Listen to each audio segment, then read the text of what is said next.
இயேசு கிறிஸ்துவின் நாமத்தில் அன்பின் வாழ்த்துக்கள். இன்றைக்கு நாம் தியானிக்க போகிற தலைப்பு தேவனின் ஒளியில் பிரகாசிப்போம். வசனம் நீதிமொழிகள் 20:27. மனுஷனுடைய ஆவி கர்த்தர் தந்த தீபமாயிருக்கிறது. அது உள்ளத்தில் உள்ளவைகளையெல்லாம் ஆராய்ந்து பார்க்கும்.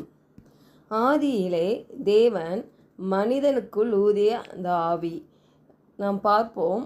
ஆதியாகமம் 2:7. தேவனாகிய கர்த்தர் மனுஷனை பூமியின் மண்ணினாலே உருவாக்கி ஜீவ சுவாசத்தை அவர் நாசியிலே ஊதினார். மனுஷன் ஜீவ ஆத்மா ஆனான் என்று நாம் பார்க்கிறோம். அதே புதிய ஏற்பாட்டில் யோவான் 20:22 பார்ப்போம். அவர்கள் மேல் ஊதி பரிசுத்த ஆவியை பெற்றுக்கொள்ளுங்கள். பாருங்கள், பரிசுத்த ஆவியை பெறுங்கள் என்று சீஷர்களின் மேல் ஊதினார் இயேசு கிறிஸ்து. இந்த வசனம் அப்படியாக சொல்லுகிறது பாருங்க. இப்போ தேவன் தந்த ஆவி உலகத்திற்கும் இருளுக்கும் ஆளாக்காமல் நம்மை ஒளியில் நடக்க செய்கிறது. நம்முடைய ஆவியிலிருந்து பரிசுத்த ஆவியானவர் வழி நடத்துவதனாலே நாம் இயக்கக்கூடியவர்களாய் மாற்றப்படுவதுதான் தேவனுடைய காரியம். தேவனின் சித்தத்தை உடைய மைய பகுதியாக இருக்கிறது. பழைய ஏற்பாட்டில் பார்க்கிறோம் இல்லையா, இஸ்ரவேலை வழி நடத்துவதற்கு தேவன் என்ன பண்ணுகிறார்? வெளியரங்கமான அடையாளமாக மேகஸ்தம்பமும் அக்னி ஸ்தம்பமும் தேவைப்பட்டது. இன்றைக்கு கிறிஸ்துவே நமக்குள் வெளிச்சமாக இருக்கிறார். நமது ஆவியிலே பரிசுத்த ஆவியானவர் நம் உள்ளத்தில் உள்ளவைகளெல்லாம் ஆராய்ந்து பார்த்து நம்மை சீர்படுத்தி பலப்படுத்தி வழி நடத்துகிறவராக இருக்கிறார். வெளியில் எதை நம்ம செய்தாலுமே நம்முடைய உண்மையான நிலையை தேவன் மட்டுமே அறிகிறார் பாருங்க. அவர் அறிந்து நம்மை சத்தியத்துக்குள் வாழும்போது மட்டுமே, நாம் சத்தியத்துக்குள் வாழும்போது மட்டுமே தேவனுடைய ஒளி நம்மை வழி நடத்துகிறதா இருக்கு. அப்போ மனிதனின் ஆவி தேவனால் உருவாக்கப்பட்டது பாருங்க. அப்போ தேவனுடைய ஆவி நமக்குள் தீபமாய் ஒலிக்கிறது. அப்போ அந்த ஒலிக்கிறதுனால நம்ம இருதயத்தில் இருக்கிற இந்த இருள்கள் நீங்குகிறது. வெளிச்சம் வந்தாலே இருளுக்கு வேலையே இல்லை பாருங்க. அப்போ நம் தேவனின் வழியில் நடந்தால் அந்த தீபம் நம்மளை வழிகாட்டுகிறதா இருக்கிறது. பாருங்களேன், யாத்திராகமம் 34:29 கூட பார்க்கலாம் பாருங்களேன். அந்த வசனத்தில் மோசே சாட்சி பலகைகளை இரண்டையும் தன் கையில் எடுத்துக்கொண்டு சீனாய் மலையிலிருந்து இறங்கி வருகிற போது தன்னோட அவர் தேவன் பேசினதுனாலே தன் முகம் பிரகாசித்திருப்பதே அவன் அறியாதிருந்தான். பாருங்களேன், அப்போது தேவனோட நம்ம உறவு கொண்டிருக்கிறப்போ, தேவனோட இணைந்திருக்கிறப்போ, தேவனுடைய திட்டத்தில் நம்ம நடக்கிறப்போ, தேவன் நம்மளுக்கு வைத்திருக்கிற பாதையில் அந்த வெளிச்சத்தில் நம்ம நடக்கிறப்போ நம்மை பார்க்குறவர்கள் அந்த பிரகாசத்தை பார்ப்பார்கள். நம்மளை பார்த்தாலே அவங்க சொல்லுவாங்க, தேவனுடைய பிரசன்னத்தை சுமந்த மனிதன் என்று சொல்லுவார்கள்.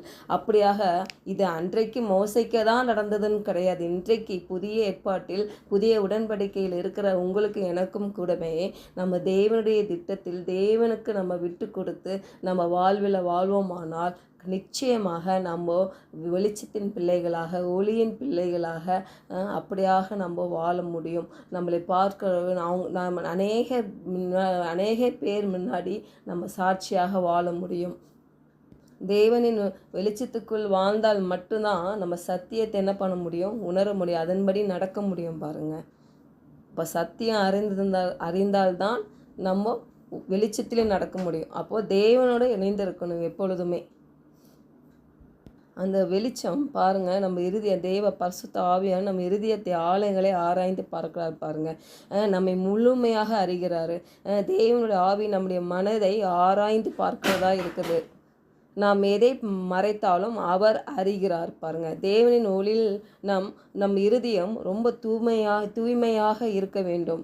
நம் உள்ளத்தை பரிசுத்தமாக்க வேண்டும். அதுதான் உண்மையான ஒரு விசுவாசத்தின் அடையாளம் பாருங்க.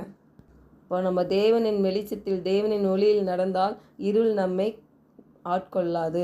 நம்ம இருளில் பாதையில் நடக்க மாட்டோம். இருள் நம்மளை மேற்கொள்ளாது. நாம் தேவன் பிள்ளைகளாக இருக்கும்போது, வெளிச்சம் இருக்கும்போது இருள் மறைந்து போகும், வியாதி மறைந்து போகும், நம்ம பிரச்சனைகள் போராட்டம் தீர்வுக்கு வரும். இது அப்படியாக நம்ம விசுவாசிப்போம். நம் வெளிச்சத்தின் பிள்ளைகள் என்று அறிக்கையிட்டு தேவன் நாமத்தை மகிமைப்படுத்துவோம். ஜெபிப்போம். அன்புள்ள பரலோக தகப்பனே, பரிசுத்த ஆவியானவர் எங்களுக்குள்ளாக வெளிச்சமாக இருக்கிறீர் என்று ஸ்தோத்திரிக்கிறோம் அப்பா. எங்கள் உள்ளத்தை பரிசுத்தித்து இருதயத்தின் ஆழங்களை உங்கள் ஒளியில் விசாரித்து எந்த விதமான குற்றங்கள் இருள்கள் இருந்தால் அதை நீக்கி தூய்மைப்படுத்தும் இந்த வேலையில் எங்களை விட்டு கொடுக்கிறோம் தகப்பனே. எங்கள் வாழ்வில் வெளிச்சத்தின் பிள்ளைகளாய் பிரகாசிக்க கிருபை பாராட்டும். நாங்கள் தேவ வழியில் நடக்கவும் சத்தியத்தில் வாழவும் தேவ சமாதானம் எங்களுக்குள் நிலைத்திருக்க வேண்டும் என்று இயேசுவின் நாமத்தில் ஜெபிக்கிறோம் நல்ல பிதாவே, ஆமென்.